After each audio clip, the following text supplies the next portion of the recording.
Yes, welcome back. I've got another video from English Heritage here, and I really enjoy their stuff. This one features Dan Snow, so it's got a lot of history to it, but it is Kenilworth Castle, 10 places that made England with Dan Snow. I will link this video in the description as always for you to check out yourself or any of their other content. I'll also have links to Patreon.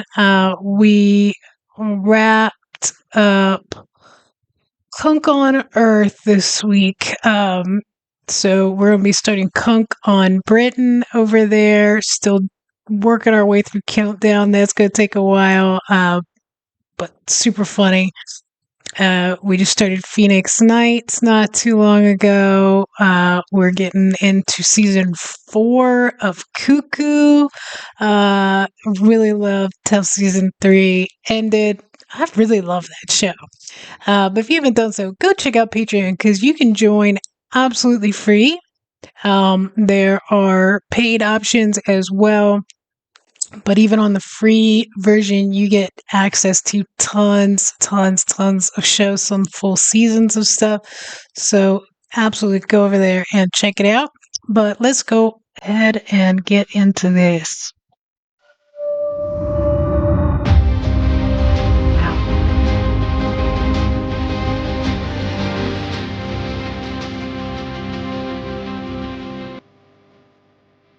Very loud.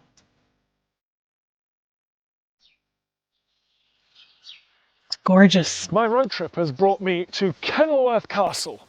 Now a romantic ruin, but once one of the most powerful fortresses and luxurious Gigantic palaces in the land. I bet. Kenilworth is strategically positioned in the West Midlands, between Coventry and Warwick. The original Norman castle changed hands and was extended several times, dominating the surrounding area and rivaling the fortress of the powerful nearby Earls of Warwick.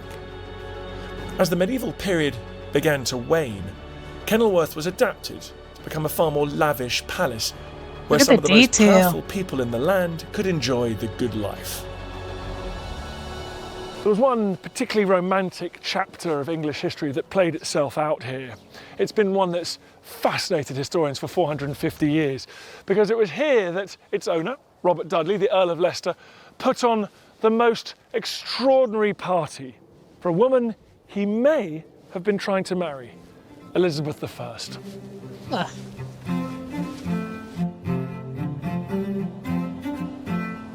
Elizabeth visited Kenilworth 4 times, with her final visit in 1575, for one of the wildest parties of Tudor England.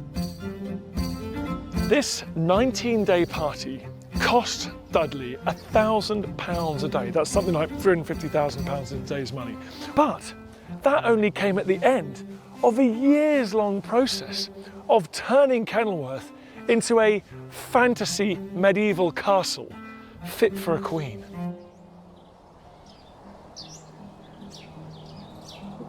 That would have been massive. I mean, it is massive, but Dudley like in paid all for its a whole glory. new building at Kenilworth, specially for the Queen's visit.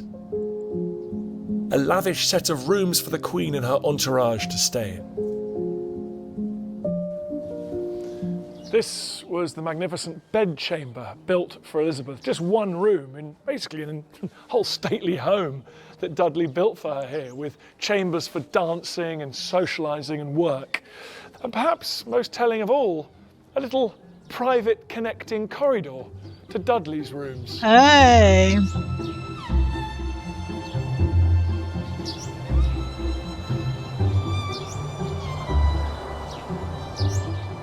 This potential couple had a problem. Robert Dudley had been married before and his wife had died in mysterious circumstances. And also, Elizabeth as queen did not want to submit herself to a lord and master, a husband. But that didn't stop Dudley trying, particularly in his own backyard. Good for her.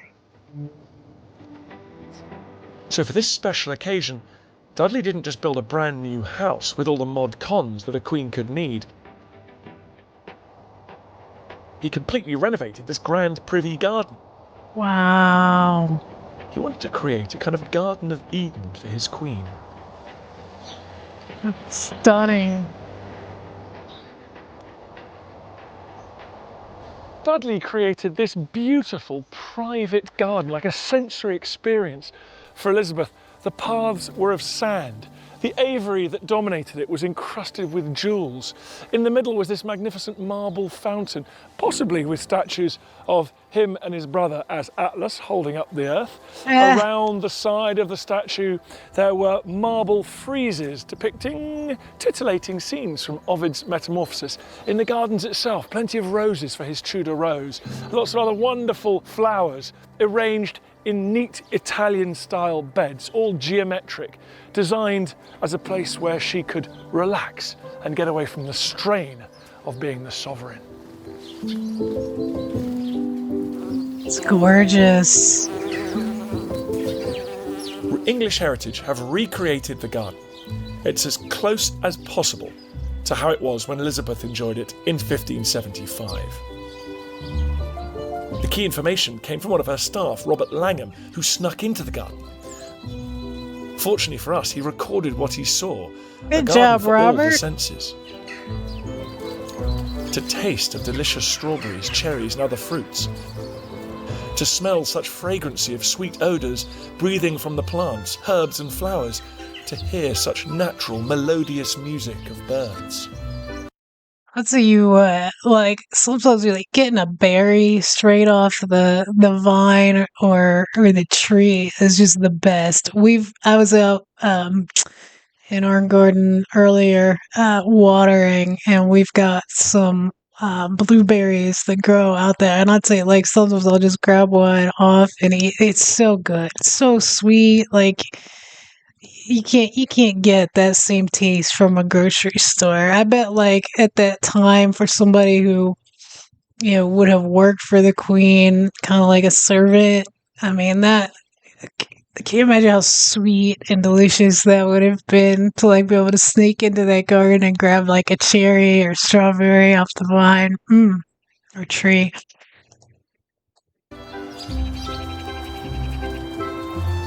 So that was the private entertainment. What about the public spectacles? Nothing like this had been seen before. This was the party in the 16th century, a 19-day extravaganza, a fantasy. There were floating mermaids on the moat. There were fireworks you could hear 10 miles away. Holy there were smokes. shows indoor and out, non-stop drinking and dancing. The story goes that young William Shakespeare was here. He was so moved by what he saw that he would eventually end up writing Midsummer Night's Dream. That's my favorite Shakespeare play. Today, Elizabeth's specially built apartments are a ruin, devoid of decoration. But it's still possible to see what they look like on the inside, as the interior of one room was moved to another corner of the castle where it survived. It's a rare glimpse Wow. of Elizabeth and Robert Dudley in their heyday. This is in the gatehouse at Kenilworth Castle, but all the fittings have been removed from the original building built by Dudley for Elizabeth's visit. The windows, the oak panelling, this beautiful alabaster fireplace, and it's here that you get a sense of what it must have been like in those. That's really, really cool that they were able to move that and that it survived, because like, seeing the ruins, it's like, oh, okay, like it's gorgeous, but it's cold, it's open to nature and everything.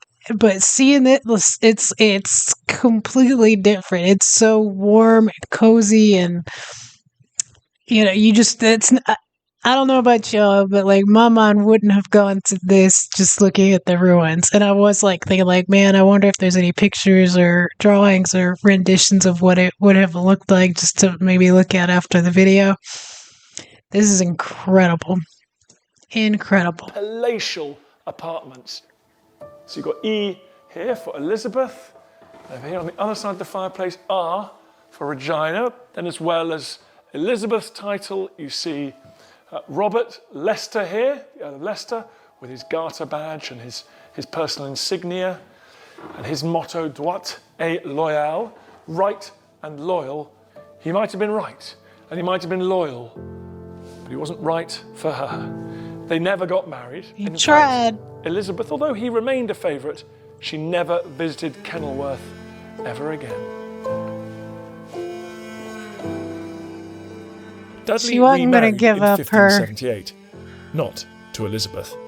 And after 40 years status. of friendship, he died in 1588. Elizabeth was heartbroken.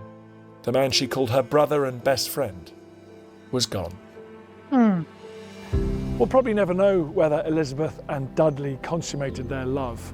Perhaps they were like Romeo and Juliet, two star-crossed lovers who could never be together. But in concentrating on their relationship, we're perhaps underestimating the importance of this pageant in the larger scene. Dudley wanted to reinforce the fact that he was the Queen's favourite. He was the leading magnate in the land, the most powerful noble. And as for all this discussion around Elizabeth the Virgin Queen, perhaps we're just echoing those who have been uncomfortable traditionally with the idea of a strong female ruler.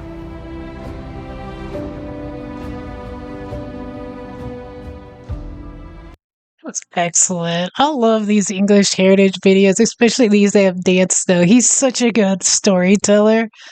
I love that. I loved that. I love the gardens. I love, how they were able to get it as close to what it used to be, and they tell you, why they know that with the servant Robert coming out there and kind of journaling it. And the story between Elizabeth and I can't now have Robert Dudley. Very much like we don't know it, and it says that, but this is it's got some speculation to it. But who knows? Who knows? She called him like a brother. She didn't go back there, so it could have been that she didn't reciprocate the advances, and more likely than not, she wasn't willing to give up her power and stuff. And who could blame her? Like, these people were killing their siblings and everything else to have that power, and I can't imagine just as a woman knowing what that meant, like giving that up. Absolutely incredible. And then seeing what the ruins would have looked like, by where they moved that. That was just a great video. Really, really enjoyed it. Love the English Heritage Channel. I don't know that it gets better than that, and along with history hit there. But don't forget to like, share, subscribe. I hope you guys enjoyed that video as well. Let me know, do you think that there was a relationship between Elizabeth and Robert? I feel like he spent a ton of money, obviously, to get her there and throw this party, but at the same time, like, you have to wonder a little bit, like, what did he get back though from that, because of the status that he received from it, especially if he would have got what potentially he wanted, which was her. The wealth that he would have had after that that money he spent would have been a drop in a bucket, right? But also, like, he even said at the end, like, it afforded him status and stuff, so he probably did make more money than he spent off of doing that. But really good video. Don't forget to like, share, subscribe. Have an awesome day, guys. Thanks so much for watching with me.